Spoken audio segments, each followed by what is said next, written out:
गाम के अधिकारी तोहें बड़का भैया है, आहे बड़का भैया है।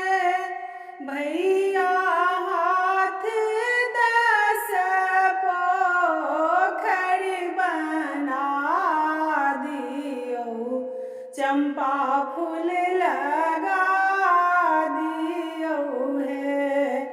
भैया हाथ 10 पोखर बना दियो, चंपा फूल लगा दियो है।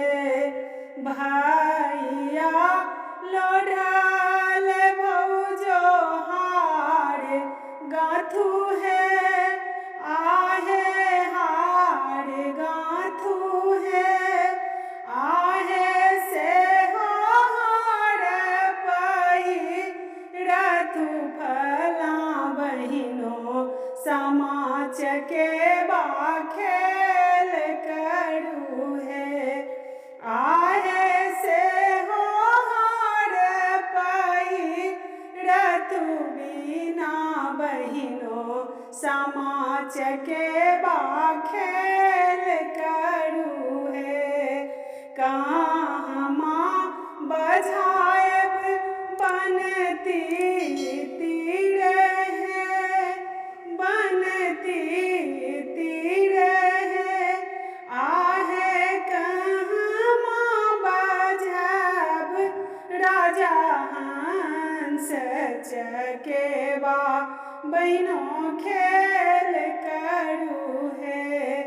आहे कहमा बजायब राजा हंस चकेबा बहिनों खेल करू है।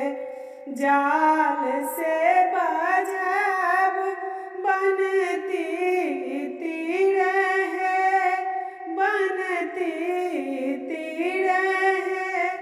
आहे बकुली बजायब राजा हंस चकेबा बहिनों खेल करू है।